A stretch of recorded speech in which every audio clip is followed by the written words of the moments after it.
এর মধ্যে ফেলে আসে।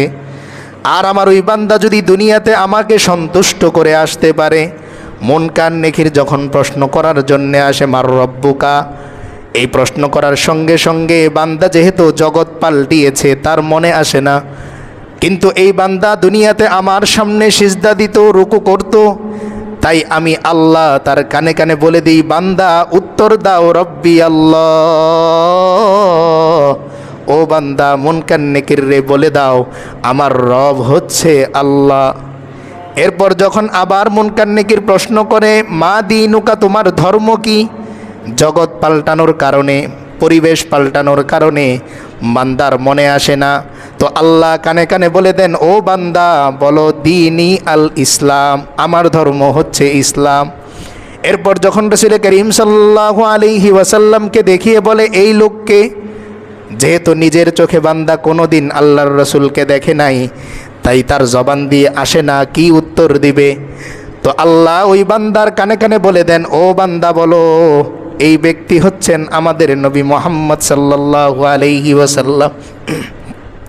তিন উত্তর দেয়া যখন শেষ হয়ে যায়, মুনকার নেকির চলে যায়, বান্দা এবার পেরেশানির মধ্যে পড়ে যায়, আহারে দুনিয়ায় কত আলোর মধ্যে আমি ছিলাম, কিন্তু আজকে আমার কবরের মধ্যে একটা লাইটও নাই, বাতিও নাই, আলো নাই, অন্ধকারের মধ্যে আমি পড়ে গেছি।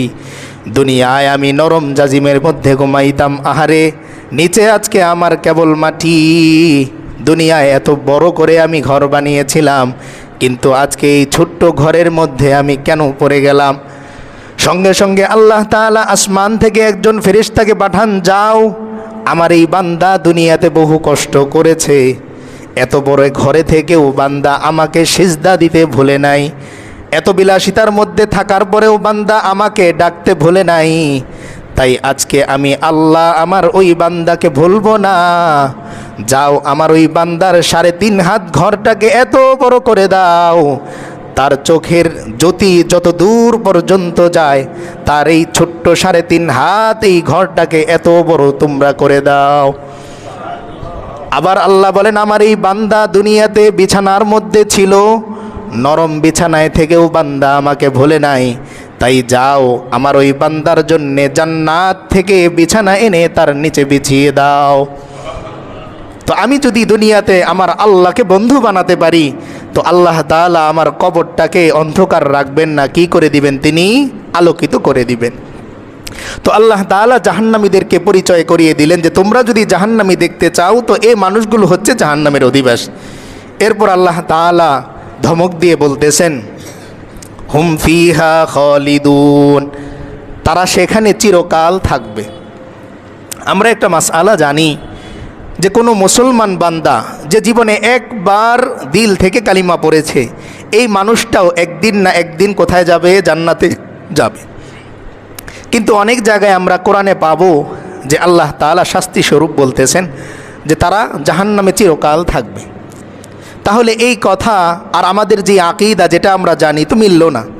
তো উলামায়ে কেরাম এইখানে বলেন যে বাবা যেই ছেলেটারে বেশি ভালোবাসে, বেশি মহব্বত করে, তাকে ধমকি একটু কি দেয়, বেশি দেয়। আরেকজন 10টা অপরাধ করলে যেই ধমক দেয়, প্রিয় ছেলেটা একটা করলে এর চাইতে বেশি বকা দেয়। কেন? যে তুমি কিভাবে এটা করলা। তো আল্লাহ তাআলা বান্দাকে ধমক দেন যে ও বান্দা, যে আমার উপর ঈমান আনে নাই সে না আমাকে চেনে না, তুমি তো আমাকে চেনো, তুমি কিভাবে আমার সাথে অন্যায় করো। এজন্যে মাঝে মাঝে বলেন হুম ফিহা খালিদুন, তুমি আজীবন জাহান্নামের মধ্যে পড়বে।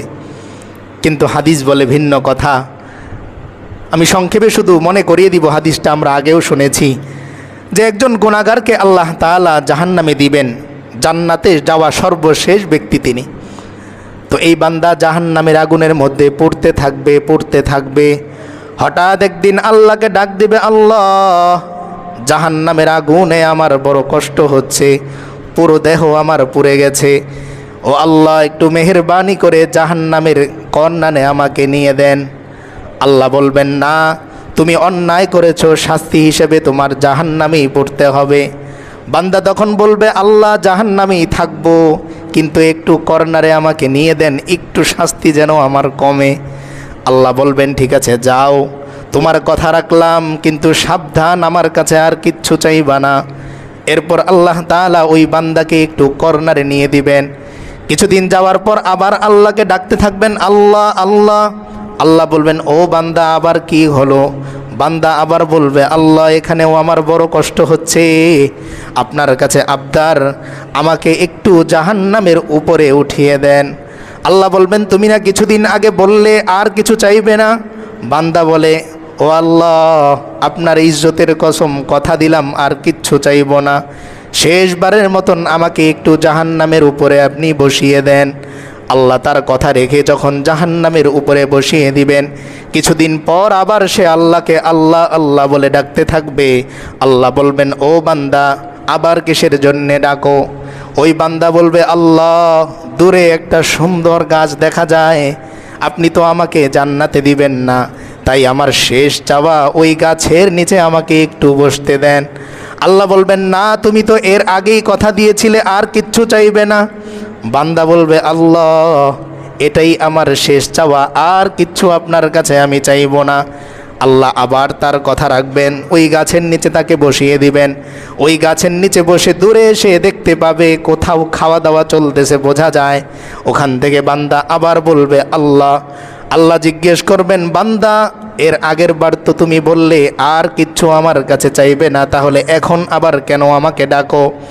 বান্দা বলবে, ও আল্লাহ দূরে দেখা যায় কিছু মানুষ খাওয়া দাওয়া করতেছে, কি সুন্দর দৃশ্য, বহুদিন ধরে আমি খাবার খাই না, আমার পেটের মধ্যে ক্ষুধা, আপনার কাছে আমার শেষ চাওয়া ওই মানুষগুলোর সাথে বসে আমি একটু খাবার গ্রহণ করতে চাই, আর কিচ্ছু আপনার কাছে চাইব না। আল্লাহ বলবেন, বান্দা মনে থাকবে কি না, বারবার তুমি ওয়াদা ভঙ্গ করতেছো? বান্দা এবার বলবে, ও আল্লাহ আপনার ইজ্জতের কসম, আর কিচ্ছু আপনার কাছে আমি চাইব না। আল্লাহ এবার ওই বান্দাকে ওই খাবারের টেবিলে বসিয়ে দিবেন, বান্দা খাবে। খাওয়ার পর দেখবে একটা সুন্দর গেট দেখা যায় দূরে। বান্দা বলবে, আল্লাহ। আল্লাহ বলবেন, কিরে বান্দা একটু আগেই না কথা দিলা আর কিচ্ছু চাইবা না? বান্দা বলে, আল্লাহ আমি জান্নাতের ভিতরে যাব না, একটু গেটটা কাছে থেকে আমি দেখতে চাই, শেষ চাওয়া আমার, আর কিচ্ছু আপনার কাছে চাইব না। আল্লাহ বলবেন, না এর আগেও তুমি কথা দিয়ে ভঙ্গ করেছো, আর তোমাকে সুযোগ দেয়া হবে না। বান্দা এবার আবার কসম করে বলবে, আল্লাহ শেষ চাওয়া আমার, কসম করে বলতেছি আর কিচ্ছু চাইব না। গেটের কাছে যখন বান্দাকে নিয়ে যাওয়া হবে, বান্দা এক দৌড়ে ভেতরে চলে যাবে। ফেরেশতারা যখন হাতের মধ্যে ধরবে, যাও তুমি গেটের বাইরে যাও, কিন্তু বান্দা বলবে, আমি যে ভিতরে এসছি আর বাহিরে যাব না। আল্লাহ বলবেন, ও বান্দা তুমি না কথা দিলে গেট দেখে চলে যাবে, ভিতরে কেন চলে গেলে, বের হচ্ছ না কেন? তখন বান্দা বলবে, ও আল্লাহ আপনি তো কোরআনে বলেছেন যে বান্দা জান্নাতের ভিতরে একবার যাবে তাকে আপনি আর জাহান্নাম থেকে বের করবেন না, জান্নাত থেকে বের করবেন না। আপনার কালাম যদি সত্য হয়ে থাকে, আল্লাহ আপনি চেয়ে দেখেন আপনার এই বান্দা কি জান্নাতের ভেতরে আছে না বাহিরে? আল্লাহ বলবেন, ফেরেশতারা আমার ওই বান্দা কোথায় আছে? ফেরেশতারা বলবে, জান্নাতের ভেতরে। আমার কালাম কি ঠিক আছে কিনা, কোরআন ঠিক আছে কিনা? তো ফেরেশতারা বলবে, কোরআন ঠিক আছে, কালাম ঠিক আছে। তখন আল্লাহ বলবেন, যদি আমার কোরআন ঠিক থাকে, আমার কালাম ঠিক থাকে, তাহলে আমার এই বান্দার কথাও ঠিক আছে, যাও তাকে জান্নাতের আসনটা দেখিয়ে দাও। এই যে হাদিস আল্লাহ রসুল সাল্লাল্লাহু আলাইহি ওয়াসাল্লাম বললেন, আমি যেটা বোঝাতে চাচ্ছি, কেমন ভালোবাসেন আল্লাহ। আল্লাহ কি জানেন না যে এই বান্দাকে আমি যতই কাছে নিয়ে যাই সে আরও চাবে? জানেন না? আল্লাহ জানেন।